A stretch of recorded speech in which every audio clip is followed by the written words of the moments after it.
할렐루야. 오늘 하나님 말씀 예레미야서 17장 5절부터 11절의 말씀입니다. 예레미야서 17장 5절부터 11절 말씀입니다.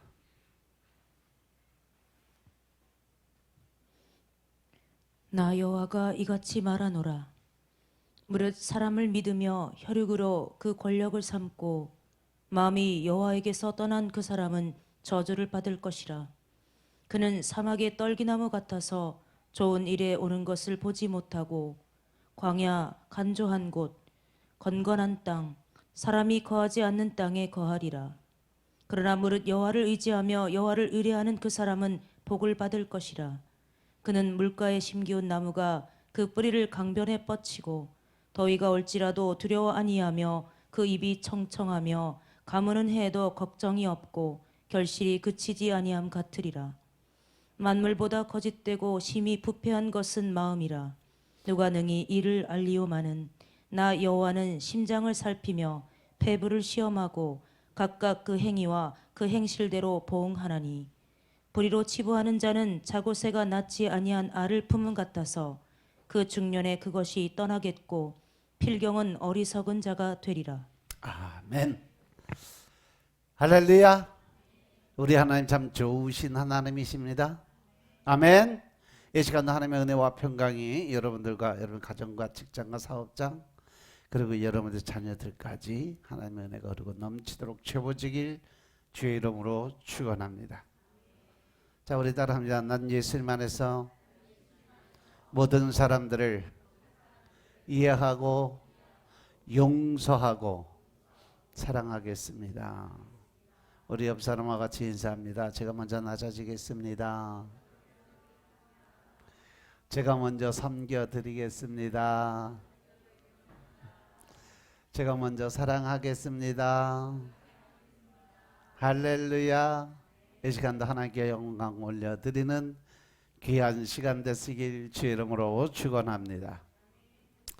오늘 예레미야서 17장 5절부터 11절 말씀 가지고 여호와를 의뢰하는 사람이란 제목으로 말씀을 나누겠습니다. 자, 우리 따라합니다. 여호와를 의뢰하는 사람.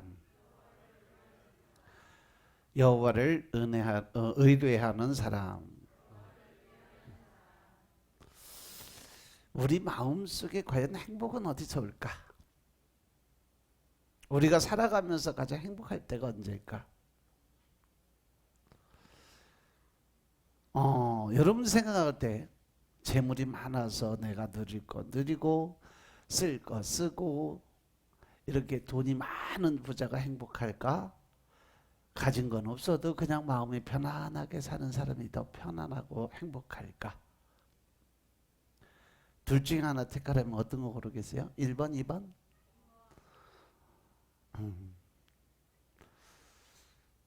얼마 전 한 종교 분야 강사가 방송에서 100억 부자의 그 과단 이야기라 해서 그 사람을 만났던 이야기를 하게 됐어요. 근데 이 부자가 하는 말이 뭐냐? 내 수중에 한 100억밖에 쓸 돈이 없어서 가난하다 그러더래요. 왜 그러냐니까 자기가 마음에 드는 빌딩은 보통 2, 300억, 4, 500억 정도 되는데 나는 100억밖에 없었고 가진 돈이 없어서 나 너무 불행하다. 왜 이런 얘기를 했을까? 바로 이 강사가 주장하고 싶었던 얘기는 인간이 가지고 있는 욕심이란 것은 끝이 없다라는 얘기를 비유적으로 얘기를 해준 거예요.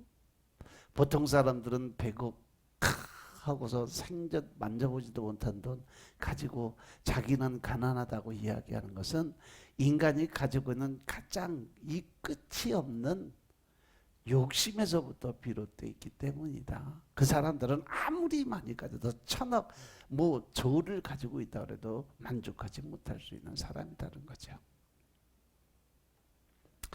행복은 소유에 있는 것이 아니라 바로 스스로의 마음 속에 있는 것이 행복이다.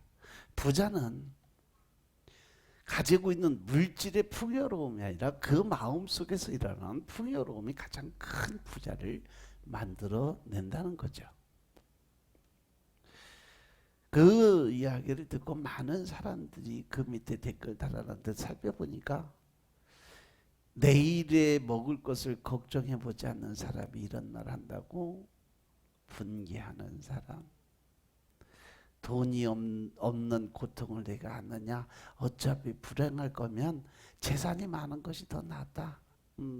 그러니까 너는 그 자리에서 가진 것에 행복하게 살아라, 이 말이에요. 요즘 사람들에게 섣불리 감성 발휘하면 안 된다는 거죠.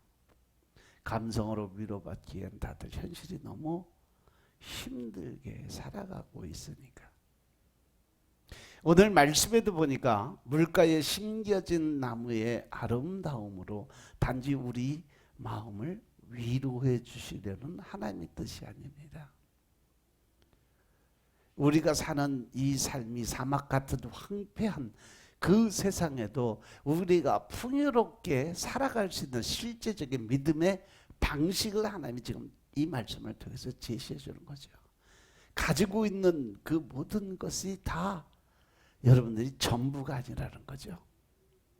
어떻게 하면 우리의 지혜와 세상을 의지하지 않고 하나님을 의지하며 살아갈 것인지 오늘 말씀을 통해서 잘 깨닫고 그렇게 복받는 여러분들의 삶이 되시길 주님을 축원합니다. 그럼 오늘 말씀에서 하나님은 세상에 두 부류의 사람들을 설명을 해줘요. 먼저 사람을 믿고 육신으로 힘을 삼는 사람, 즉 세상의 권력과 명예와 이 돈에, 재물에 모든 것을 두고 사는 사람들, 그들에게 경고하시는 말씀이 바로 5절 말씀이에요. 나 여호와께서 이같이 말하노라. 무릇 사람을 믿으며 혈육으로 그 권력을 삼고 마음이 여호와께서 떠난 그 사람은 뭐를 받는다? 저주를 받을 것입니다. 우리는 많은 이 삶의 생활의 패턴 속에서 현실을 바라보고 또 현실에 적응하기 위해서 때에 따라서는 하나님 믿고 살 때가 너무 많다는 거죠. 근데 하나님이요, 사람을 바라보고 사람을 믿고 육신의 즉 권력의 힘을, 명예의 힘을 얻고 하나님을 떠난 사람들에게는 저주가 임한다고 말씀하세요. 하나님을 떠난 사람들을 향한 선뜻한 경고의 메시지. 즉 내가 환경 조건을 따져서 진짜 하나님이 원하시는 삶, 그리고 하나님의 방법이 아닌 내 방법, 내 뜻으로 가는 자체가 저주받는 일이다라는 말씀이죠. 우리가 살면서 늘 하는 일이 뭐냐? 환경 조건을 따지는 거죠. 또 사람들을 바라보는 거죠. 그렇기 때문에 늘 내 안에서 하나님의 말씀의 중심은 뒤로 가고 내 환경이 우선적으로 살아날 때 너무 많아요. 그런데 성경은 가장 최악의 죄를 생수의 근원이신 하나님을 떠나는 죄가 가장 큰 죄다. 그들은 바로 터진 웅덩이에 물을 붓는 그러한 삶을 사는 것과 똑같다. 그들이 열심히 모아들이지만 그들이 모은 그것은 다 터진 웅덩이에다가 집어넣는 것과 똑같다. 그래서 우리들이 아무리 열심히 세상적으로 일을 하고 열심히 돈을 모으고 명예를 쌓고 권세를 쌓아도 어느 한순간에 그것이 빠져나가 앞으로 남고 뒤로 미치는 거죠. 즉 다시 말해서 그것이 돈이 다 옆으로 새요. 뭐 병원비, 차량비, 뭐 이 보이지 않는 세금 한 번에 두들겨 맞아서 다 뺏겨요. 그것이 바로 터진 웅덩이에다 모아놓는 돈인 것임을 깨달으시기 바랍니다. 또 세상과 사람을 의지하는 것은 하나님을 떠난 것과 같다라고 하나님 말씀하세요. 우리가 사람을 보고 환경 조건 따라가는 것은요, 하나님을 버린 것과 같다는 거예요. 이 말씀이 누구에게 한 말씀이냐? 바로 그 당시에 예루살렘 이스라엘 백성들에게 하신 말씀인데요. 지금 우리들이 사는 모습과 똑같다는 얘기죠. 즉 다시 말해서 나한테 하신 말씀이에요. 예레미야 선지자는 그런 남유다의 멸망을 예고합니다. 하나님을 버리고 우상 숭배와 악한 그 모습으로 타락한 이스라엘을 바벨론이 침공을 하게 되고 그들에 의해서 패망될 것을 예언하고, 너희들이 이렇게 당하지 않으려면 너희 죄에서 돌아오라, 회개하라. 그렇지 않으면 하나님이 이렇게 너희들을 멸망시킬 것이다라는 것을 선전포고하게 만들죠. 그런데 왕과 관료들은 어땠어요? 하나님의 경고를 비웃었습니다. 막강한 군사력을 갖고 있던 애굽과 동맹을 맺고 전쟁을 대비하는 그러한 삶을 살아가요. 5절의 말씀처럼 사람을 믿고 하나님께 돌아오지 않았다는 거죠. 육신의 힘을 의지하고 나아갔던 거예요. 이러한 이스라엘을 향해서 오늘 말씀으로 경고의 메시지를 주고 있는 겁니다. 사람을 믿으며 육신으로 그의 힘을 삼고 마음이 여호와에게서 떠난 그 사람은 저주를 받을 것이니라. 여기서 우리가 먼저 짚고 생각해야 될 부분이 있어요. 뭐냐? 사람들은 성경에서 이렇게 저주를 언급하는 것에 대해서 반감을 가져요. 특히 지식적으로 자기 의를 드러내는 믿음을 가진 사람들이 대표적으로 하는 말이 뭐냐? 왜 하나님은 사랑의 하나님이라고 그러고 모든 걸 용서하시는 하나님이라고 그러고, 왜 하나님은 우리에게 맨날 저주를 붓고 삶에 힘든 걸 만들어 놓고 왜 우리의 어려운 삶을 만들어 주느냐? 그런데요, 하나님은요, 무고한 인간을 저주하고 벌 준다고 말씀하신 적 한 번도 없다는 사실 명심하시기 바랍니다. 우리가 행한 대로 하나님은 일을 하시는 하나님. 우리가 징계를 받고 심판을 받는 이유는 우리가 무엇을 했기 때문에? 죄를 지었기 때문이에요. 우리의 죄가 때문에 하나님에게 심판받고 벌을 받는 거지, 우리가 죄를 안 지었는데 하나님은 무조건 다 쓸어서, 절대 하나님은 그러한 하나님이 아니심을 믿으시기 바랍니다. 따라서 인간을 저주하고 벌을 주는 것은 인간이 만들어낸 신화에 나오는 신들이나 할 일들이죠. 신화는 인간이 만들었기 때문에 괜하게 남을 괴롭히는 인간의 본성이 그 안에 투영이 돼 있어요. 그래서 착한 사람인 것, 뭐 나쁜 사람인 것 상관없이 그 자리에 있는 사람들은 다 그 죄악의 벌에 들어가게 돼 있어요. 그래서 사람들은 종종 그러한 신을 오해하지요. 하나님은 스스로 저주스러운 둥지를 겹겹이 짓고 있는 사람들을 꺼내주지, 또 꺼내고 또 그 안에서 용서해주기 위해서 일하시는 하나님이시다. 하나님이 이 저주받을 악에서 돌이켜서 하나님을 섬기라고 한두 번 경고해 주는 게 아니에요. 지속적으로 선지자들을 통해서, 죄종들을 통해서 계속 하나님의 강단에서 말씀을 선포하게 만들고 회개하고 돌아오라고 수없는 메시지를 보냈음에도 불구하고 우리가 들을 귀가 없었으니까, 그때 당시에 이스라엘 백성들은요, 이 하나님의 경고의 메시지를 들을 귀들이 없었어요. 그래서 늘 환경과 조건을 따져갖고, 더 나아가서 사람들을 바라봤고, 더 나아가서 자기의 그 모든 조건을 따져서 자기한테 유리한 쪽으로 결정을 했다는 거죠.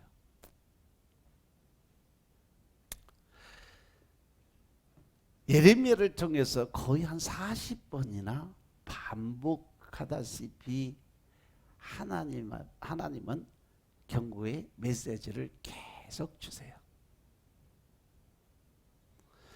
그 말씀을 다 기록하려고 하다 보니까 예레미야서가 할 말이 많고, 그래서 예레미야서가 아주 두꺼워요. 왜? 하나님이 지속적으로 그들을 회개시키기 위해서 반복적으로 계속 만들어 주신 거죠. 결국은 멸망당할 이스라엘과 이렇게 오랜 씨름을 하신 거예요. 왜? 하나님이 끝까지 참고 기다리시는 거죠. 왜? 하나님께서 오랫동안 참고 기다리시는 것은 그만큼 한 영혼이라도 구하기 위한 하나님의 계획이 있었음을 깨달으시기 바랍니다. 이것이 단지 한 나라 이 고대 이스라엘 국가에 대한 하나님의 마음이시겠냐는 거죠. 예레미야서에 다급한 경고와 책망과 탄식과 그리스도를 향한 미래의 소망은 하나님을 떠나 저주받은 모든 사람들에게 주시는 메시지인 것임을 깨달으시기 바랍니다. 특별히 하나님께서는요, 하나님의 말씀 자체 성경은요, 하나님의 백성들에게만 하신 말씀이라는 사실 명심하시기 바랍니다. 하나님을 완전히 모르고 하나님 믿지 않는 사람들에게 하시는 말씀 아니에요. 하나님을 믿었는데, 하나님을 잘 알았는데, 그럼에도 불구하고 자기 의를 드러내며 자기 생각과 자기 방법이나 자기 뜻대로 결정하고 나아가는, 즉 하나님을 버린 자들, 하나님의 뜻에 합당하지 못한 일을 하는 사람들에게 주시는 말씀이에요. 그래서 베드로, 이 신약에 와서 베드로 후서에 보면, 베드로후서 3장 9절에 보면 하나님 뭐라고 하시냐면, 주의 약속은 어떠한 이에 더디다고 생각하는 것 같이 더딘 것이 아니라 오직 너희를 대하여 오래 참으사 아무도 멸망치 않고 다 회개하기에 이르기를 원하시기 때문에 하나님이 오래 참고 기다리신다는 거죠. 하나님이 우리의 잘못을 그 자리에서 즉각 심판하시고 판단하시고 정죄하신 그 일이 아니라, 하나님이 그래도 참고 기다리시는 이유는 다른 거 없어요. 내 스스로가 회개하고 돌아와서 하나님의 무릎 꿇을 때까지 기다리시는 거죠. 그 말씀이 바로 탕자의 비유입니다.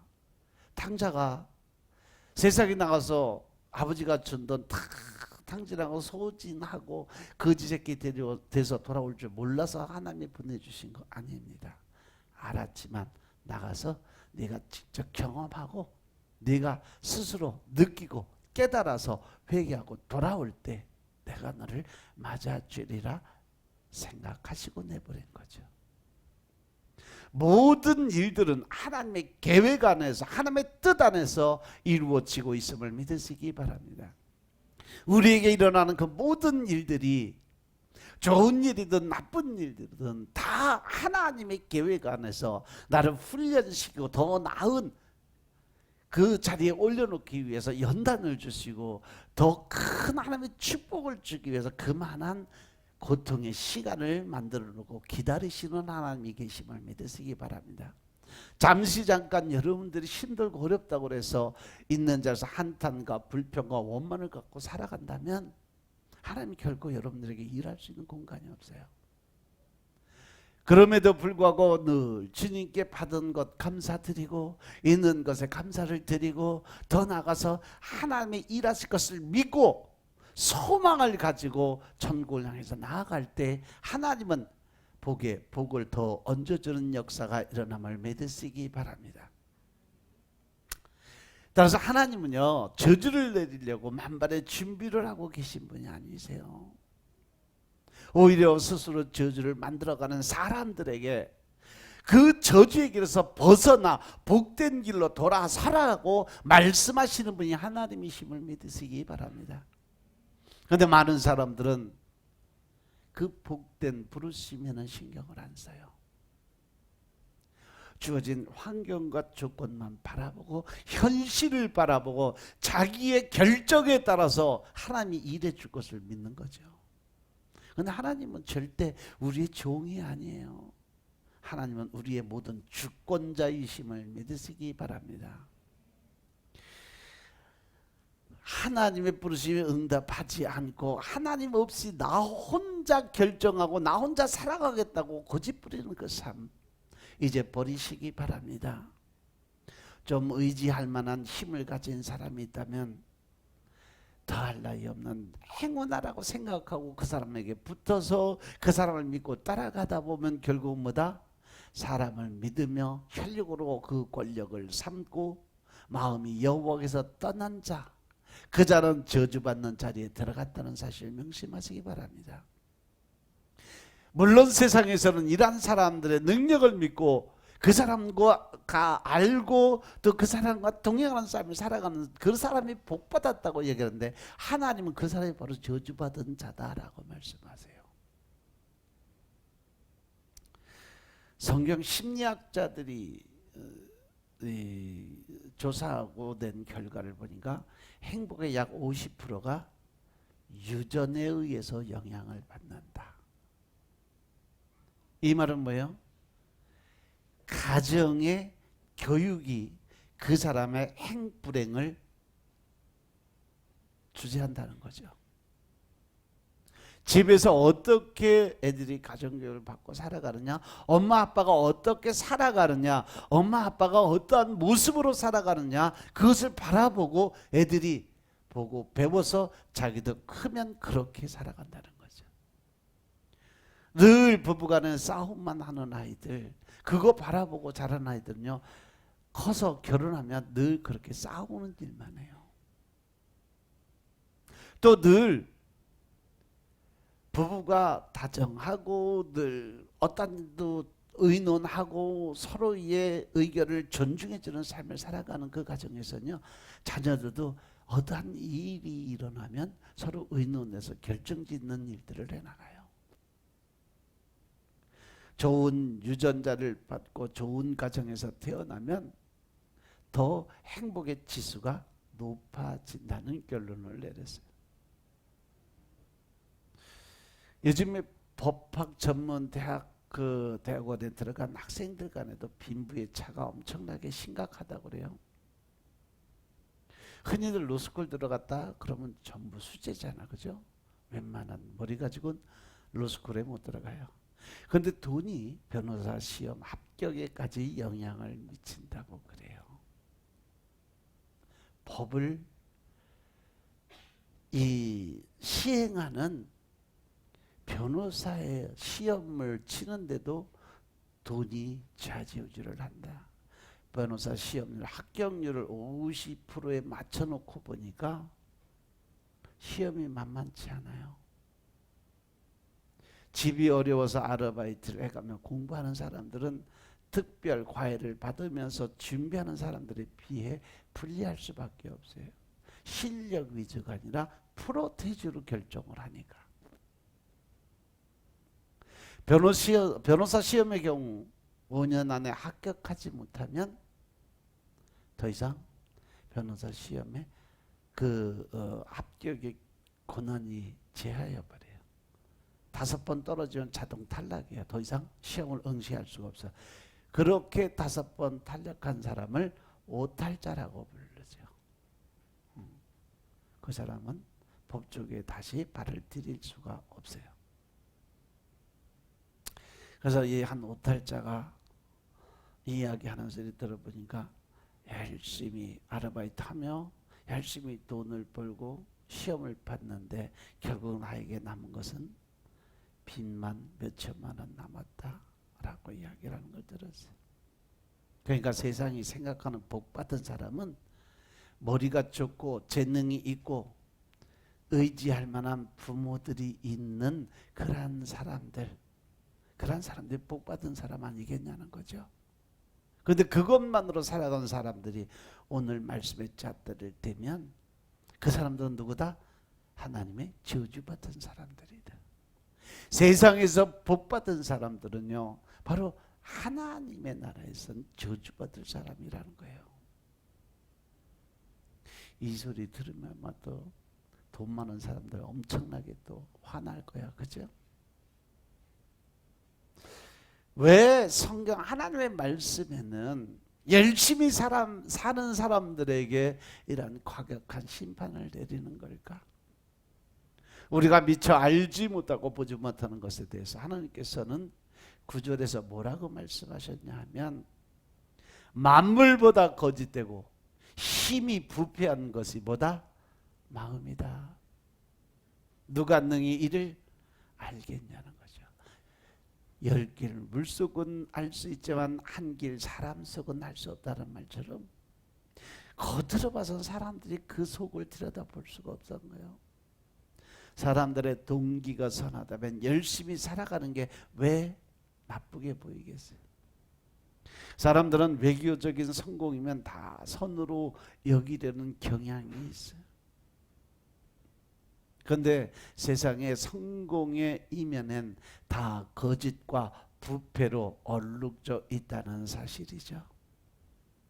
남보다 더 높이 서려면 이 땅에서는요, 반드시 남을 밟고 딛고 일어서야 성공할 수 있다는 거죠. 하나님은 사람 위에 사람을 만들지 않으셨는데 사람 위에 섰다면 반드시 그 어떤 면에 죄가 개입이 되어 있다는 사실이죠. 따라서 세상의 모든 일은 죄와 연관이 되어 있다는 사실이에요. 하나님은 모든 사람들에게 똑같이 먹고 살 것을 준비해 주셨습니다. 사실 남보다 좀 더 잘 살면 그래도 누군가는 마땅히 얻을 것을 얻지 못한다는 뜻이죠. 여러분도 흔히 그 제로 게임이라고 하시죠. 상대성 원리에 들어가 있는 제로 게임. 사회 전체의 이익이 일정하기 때문에 한쪽이 득을 보면 반드시 한쪽은 손해를 본다는 거죠. 그렇죠? 우리가 부유한 것을 마땅히 여기면 안 된다라는 개념이 그 안에 들어있어요. 미안한 마음으로 누려야 되고 더 하나님의 뜻대로 그 모든 것을 가진 것을 사용할 줄 알아야 된다는 거죠. 만약에 그렇지 않으면 하나님이 이것을 따져 물으실 거예요. 요즘같이 미디어 시대엔 재벌이나 정치인이나 유력 인사들의 인격과 삶이 TV를 통해서 아주 고스란히 생중계되고 있어. 그 사람이 3년 전에, 5년 전에, 10년 전에, 20년 전에 이번에 국회에서 하는 거 보니까 40년 전에 땅 판 것까지도 꼬투리 잡아서 끌어내리려고 아주 덤벼들고 이 독을 품고 그냥 따지는 걸 봤는데, 정부 강요로 추천된 사람들을 검증하기 위해서 사생활을 들여다보면 불의와 편법으로 얼룩져 있지 않은 사람들이 거의 없어요. 다 그 부를 축적하기 위해서는 그만한 다른 사람의 피 흘림이 있었다는 사실이죠. 모든 세상의 사람들은 인생의 거짓과 부패한 마음 위에 서 있다는 결론입니다. 잘못을 수정해줘야 할 가장 중요한 양심이 부패했으니까 심각한 죄를 짓고도 절대 자기의 잘못을 인정을 못해요.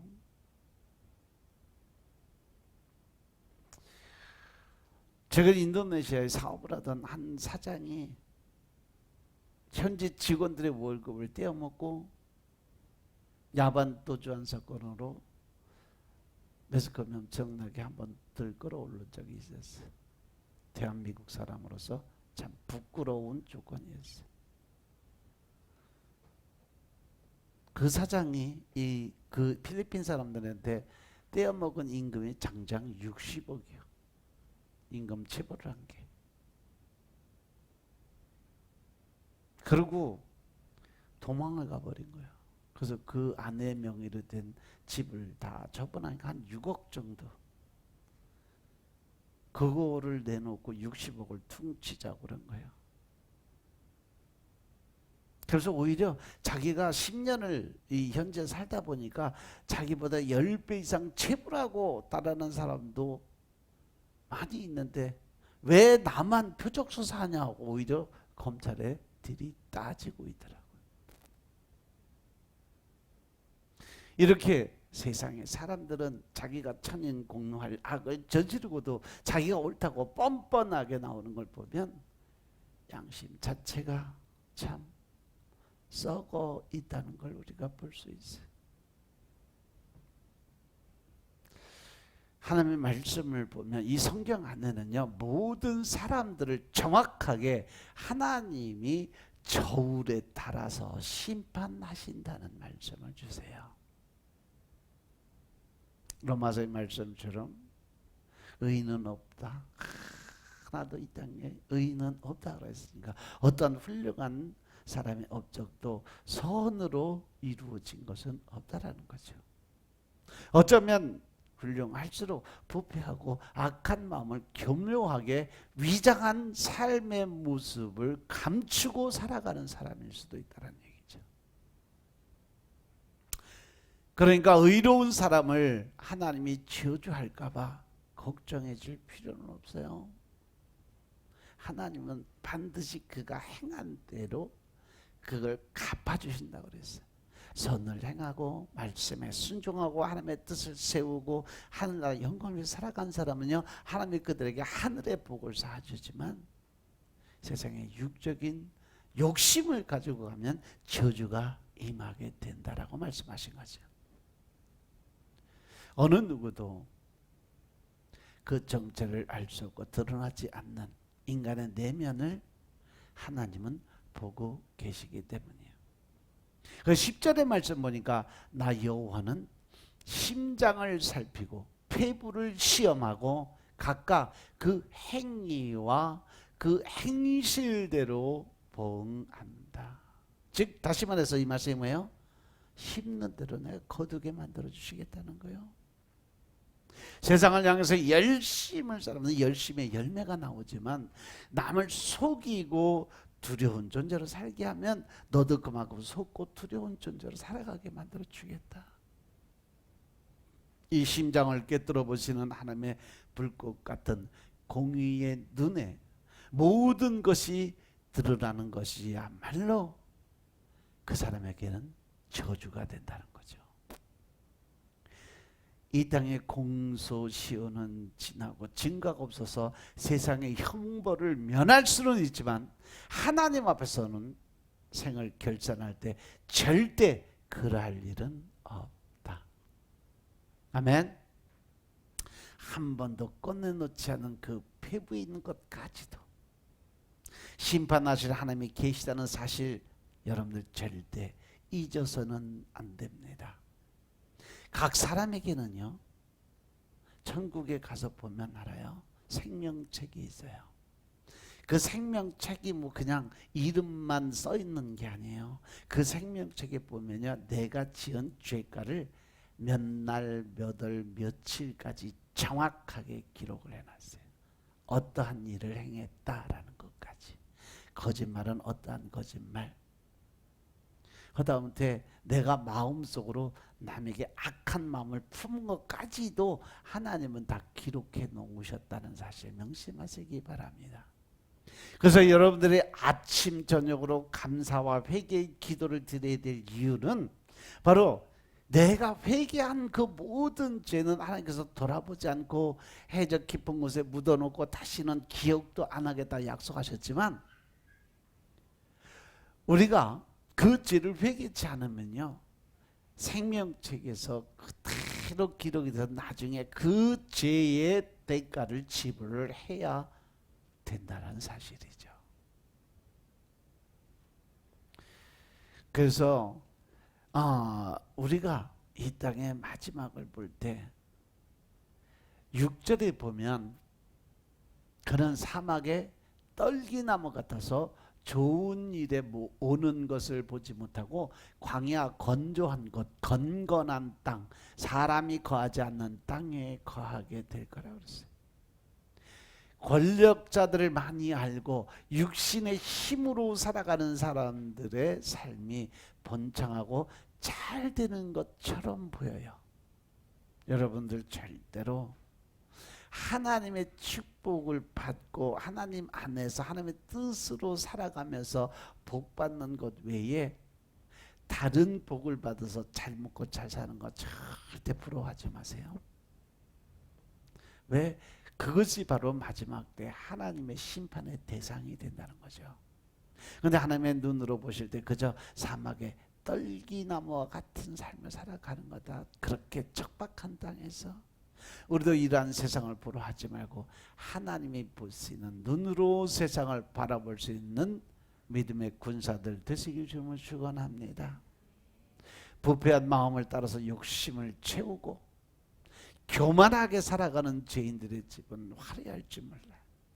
그러나 그것은 영원히 숨쉴 수 있는 그 광야의 건조한 곳이라는 거죠.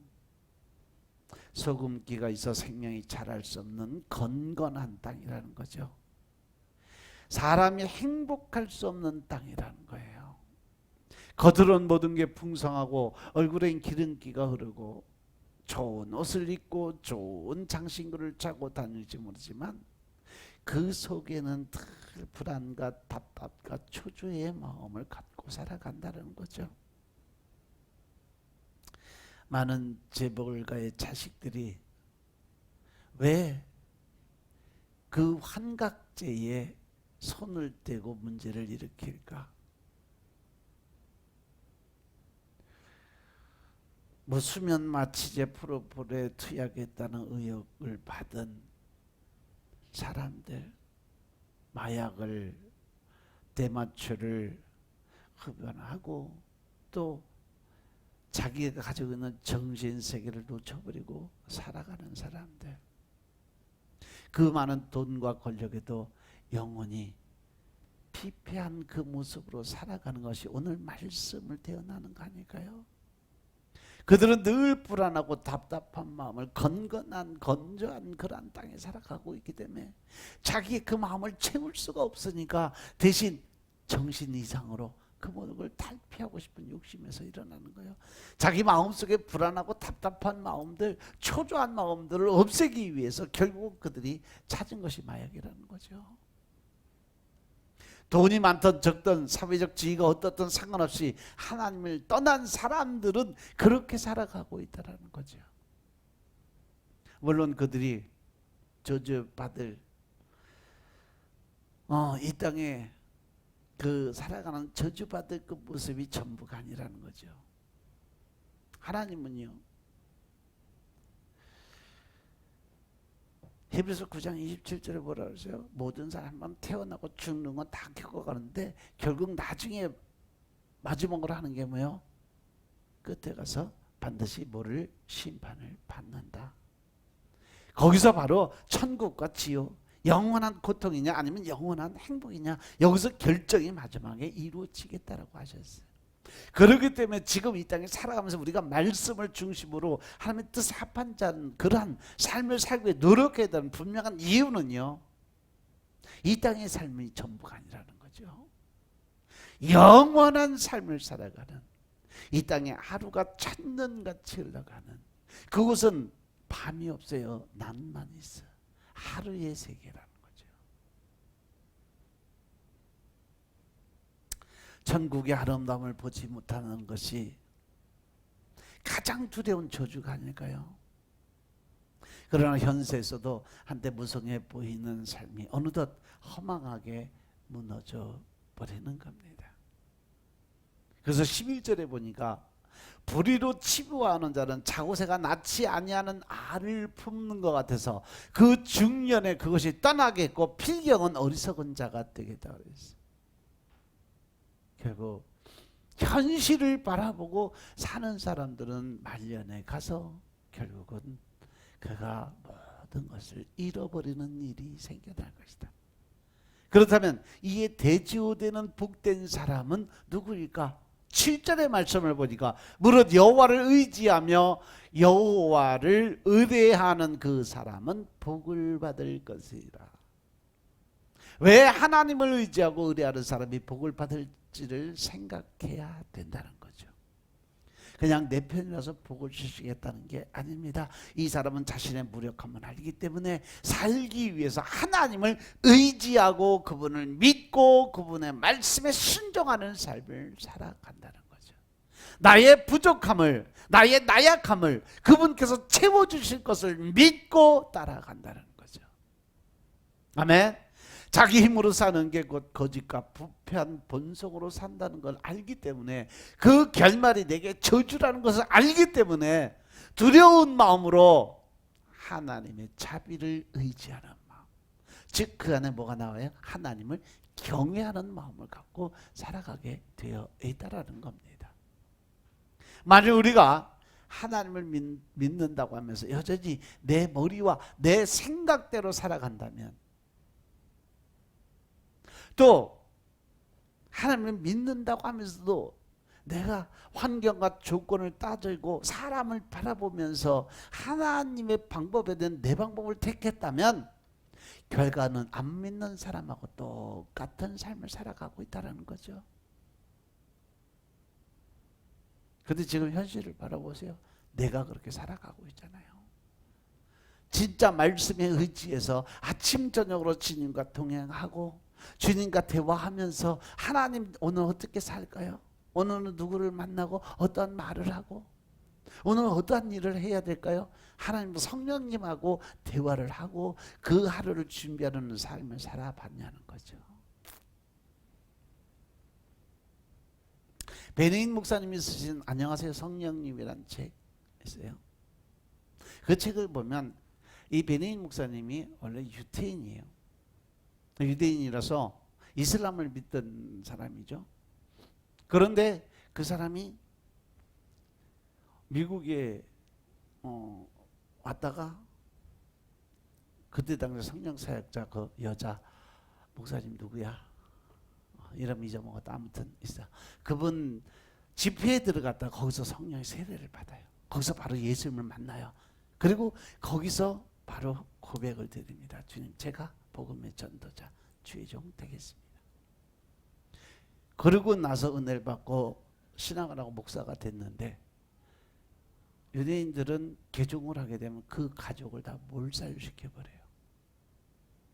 그렇기 때문에 그가 목사가 됐다는 사실이 알려지면 가족이 다 죽게 되니까 먼저 가서 자기 가족들을 미국으로 이주를 시켜요. 그러고 나서 선포를 하고 이제 그 사역을 시작을 했죠.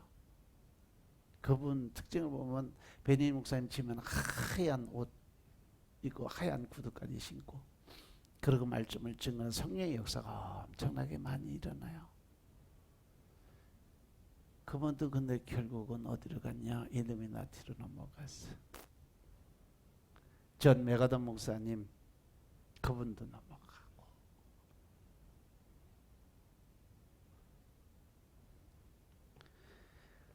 아무튼 여러분들이 그때 당시에 영성이 좋았어. 세상의 명예와 권세 모든 걸 다 잡고 나니까 결국 사단에게 넘어가는 우리나라의 큰 교회 목사님도 엄청나게 많아요. WCC를 통해서 변질된 목사님들이 너무 많아요. 세례 요한이 예수님이 이 땅에 오시면서 처음으로 하신 말씀이 뭐냐? 회개하라 천국이 가까웠느니라. 이 말씀이 지금 가장 현실에 와닿는 말씀이세요. 우리가 회개하고 나무를 뿌리채 뽑기 위해서 도끼가 옆에 놓여 있다는 사실 명심하시기 바랍니다. 우리가 하루를 생각하며 살아가면서 내 머리로 내 뜻대로 내 방법대로 순간순간 예수님의 가르침을 무시하고 하나님의 도우심을 무시하고 거짓과 부패한 마음으로 살아가진 않았는지 생각해 보시기 바랍니다.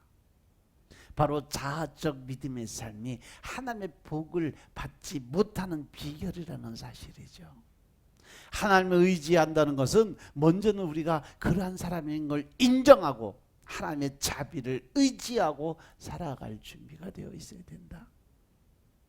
만물보다 심히 부패한 내 안에서 나오는 계획도 온전치 못하는 거죠. 어떠한 일을 추진해 나가는데 하나님께 구하지 아니하고 하나님의 방법을 묻지도 아니하고 하나님의 뜻대로 살아간다고 말만 하는 삶, 그건 하나님이 원하는 삶이라는 거죠.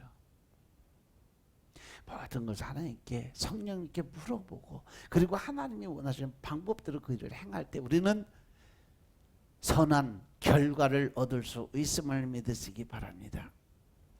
부패하고 거짓된 본성에서 나오는 저주의 삶을 하나님께서, 우리는 오늘 말씀을 통해서 우리에게 경고의 메시지를 주고 있음을 깨달으시기 바랍니다.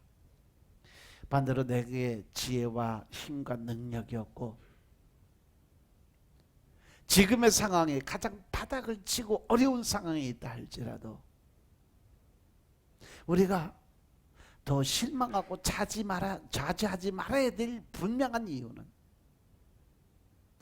나를 도우시고 늘 지키시고 보호하시는 하나님이 있다는 사실만 깨달으면 우리는 뭐든지 할 수 있다.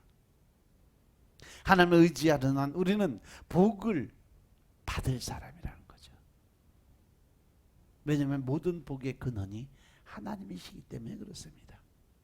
그래서 8절의 말씀을 보면 하나님을 의지하는 복된 성도들에게 뭐라고 그랬냐면, 그런 물가에 심기운 나무가 그 뿌리를 강변에 뻗치고 더위가 올지라도 두려워하지 않으며 그 입이 청정하며 가무는 해도 걱정이 없고 결실이 그치지 아니한 것 같다. 이 말씀은요, 시편 1편 복 있는 사람을 딱 압축해서 한마디로 우리에게 주는 메시지입니다. 복된 사람이 대단한 일을 하는 게 아니라 그냥 물가에 심기운 나무처럼 하나님께로부터 오는 모든 힘을 공급받기 위해서 믿음의 뿌리를 하나님 나라에 받고 있는 사람이에요. 아멘. 늘 하나님의 사인을 기다리고 이미 깨달은 말씀대로 성실히 살아갈 수 있는 준비된 사람. 그러한 사람들 보면 요란하게 큰 일을 하는 사람처럼 안 보여요. 아무것도 안 하는 것 같은데 열심히 일하고 있고, 그가 아무것도 느끼지 못하는 건데도 늘 깊이 있는 준비된 사람이 되고, 그런데 하나님께 뿌리를 깊이 내릴수록 하늘나라의 큰 나무가 되고 세월이 갈수록 점점 더 많은 결실을 맺게 된다는 사실 명심하시기 바랍니다. 사막의 떨기나무 같은 사람은 마치 광야의 마른 떨기나무가 굴러다니는 것처럼 항상 요란하고 굉장한 일을 하는 사람처럼 분주하게 사는 사람.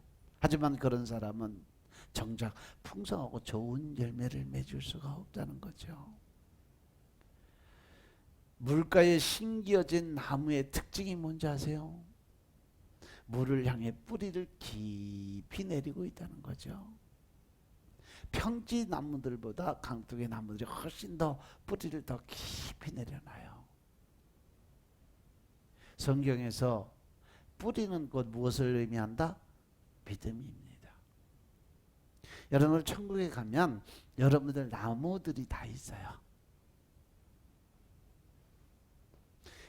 저희 집 정원에 보면 여러분들 나무들이 다 있어요. 근데 여러분들의 믿음을 무엇으로 보느냐? 그 나무의 견고한 뿌리를 보면 다 나와요. 마음의 흔들림이 있고 또 믿음의 흔들림이 있는 사람들을 나무 뿌리는요, 깊지가 못해요. 얕아요. 또 마음이 변한 사람은요, 뿌리가 이렇게 해서 위로 올라와요. 이 사람은 갈 때가 됐네. 또 어떤 분들은요, 믿음의 뿌리가 깊이 내려가는데 그것이 점점점 좌로 우로 흔들리고 있어요. 공간이 생겨 있어요. 자꾸 흔들리는 믿음 가지고 있으니까. 그럼 혼돈 속에 들어가 있는 사람. 그럼 뭐 저만 보는 게 아니라 여러분들 와서 보면 다 보여요.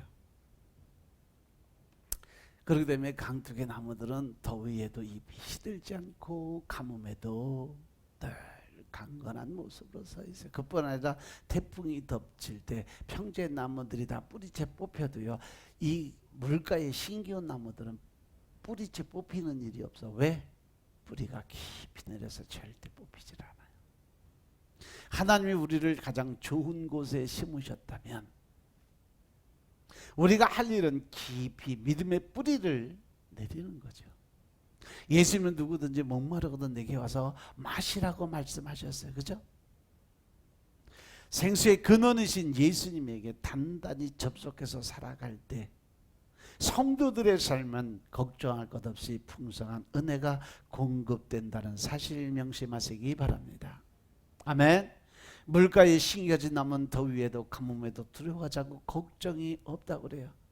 이것처럼 하나님께서 우리들에게 더위도 없고 가뭄도 없고 또 고난도 없다고 말씀하지는 않으셨어요.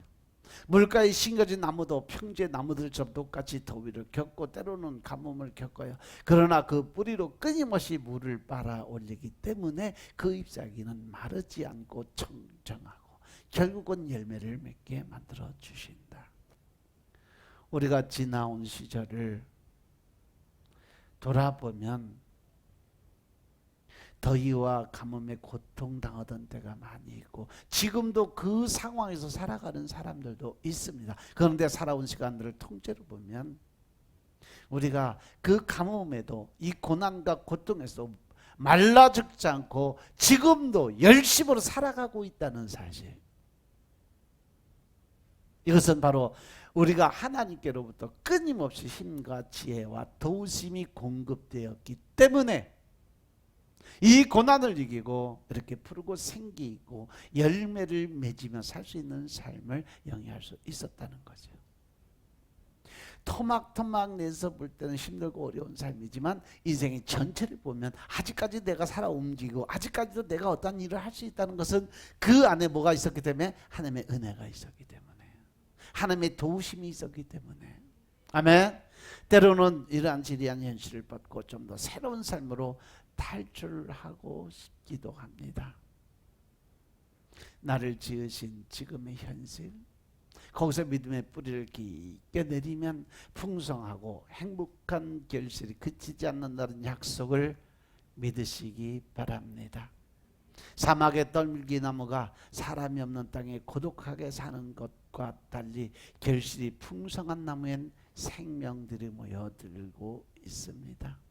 열매를 얻기 위해 새와 곤충들이 모이고 사람들도 그 자리로 모여듭니다.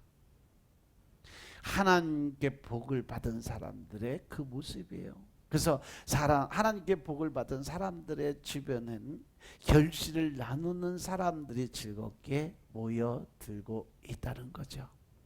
즉 다시 말해서 하나님께 복을 받고 내가 얻은 사람들은 그것을 나누고 베풀 수 있는 삶을 살아야 된다는 결론이죠. 실제로 성도들이 삶의 복을 받으면 자기 혼자 그걸 누리지 않아.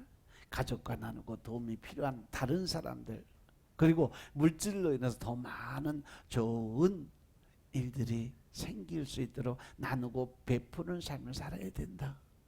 초대교회의 믿음의 군사들처럼 자기는 가진 것을 다 팔아서 사도발 앞에 갖다 두고 그것으로 많은 사람들의 영혼을 구원할 수 있는 그러한 일을 할 수 있게 만들어야 된다. 그것이 바로 복받은 성도들의 삶의 본질적 모습이다.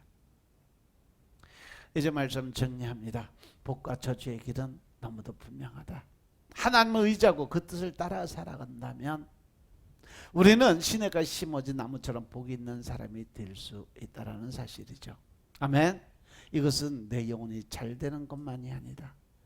내 영혼이 잘 되고 범사가 잘 되게 되는 것은 영혼과 육체를 함께 지으신 하나님의 원리에 맞는 삶이 되는 거다. 물론 신앙의 삶에 완벽한 공식은 없습니다. 때론 영혼은 하나님 앞에서 최고의 만족과 높은 경지의 기쁨을 누릴 수 있지만 삶에는 큰 위기가 찾아올 수도 있다. 하지만 우리가 이 힘들고 어려운 부분만 생각하고 현실의 좌절과 실망을 갖는 것이 아니라 좀 더 깊고 넓고 포괄적으로 보면 우리 인생 전체가 다 하나님의 은혜 안에 들어와 있음을 깨닫게 될 것이다. 그것이 바로 하나님이 주신 축복이라는 것이죠. 좀 더 길게 넓게 보시기 바랍니다. 이 땅에서는 어쨌든 당할 수밖에 없는 고난도 영원한 천국의 삶에서 볼 때 복된 삶이었다는 것을 알게 되는 것입니다. 하나님만 바라보고 의지했던 결과는 신앙적으로, 인격적으로, 교회적으로 너무 값지고 풍성한 결실을 맺게 되는 것입니다. 지금까지 우리가 살아오면서 여기까지 과정이 쉽게 이루어지건 결코 아닙니다. 아무것도 보이지 않는 상황에서 끊임없이 하나님을 의지하고 살아야만 했던 삶도 있습니다. 힘든 가운데도 최선을 다해서 하나님을 섬기고 예수님의 길을 따라가려는 성도들에게는 반드시 하나님께서 축복을 허락해 주심을 믿으시기 바랍니다. 특히 우리의 자녀들을 돌보시고 각자에게 예정하신 보람되고 복된 길을 잘 인도하시는 하나님을 믿고 끝까지 말씀에 순종과 복종의 믿음을 갖는 여러분들 삶이 되시길 주님으로 축원합니다. 아멘. 기도드리겠습니다. 아버지 하나님 감사드립니다. 오늘도 우리가 신령과 진정의 마음을 가지고 하나님의 뜻을 깨닫고 알게 하시니 감사합니다. 늘 기쁨의 삶을 살 수 있도록 도와주시니 감사합니다. 성령님이 일하심이 나타내 보여줄 수 있도록 축복하시고 오직 믿음 안에서 하나님의 의를 드러내며 살아갈 수 있도록 주님이 축복하옵소서. 늘 하는 일마다 형통이 복에 임하게 하시고 이제 우리가 받은 복을 나누고 베풀고 또한 어려운 이웃을 도와갈 수 있는 하는 삶으로 바꿔질 수 있도록 주님이 축복하옵소서. 오직 성령의 인도하심에 따라 천국의 믿음의 씨앗을 심는 하나님의 군사들 되게 축복하옵소서. 특별히 선교지 크리스마스 선물을 위해 준비한 손길이 있습니다. 아버지 하나님 이 물질의 천배의 축복이 임하게 하시고 나누고 베푸는 삶에 주님의 복에 복을 더하게 하여 주옵소서. 모든 말씀을 우리 주 예수 그리스도 이름으로 감사드리며 기도드려서옵나이다. 아멘.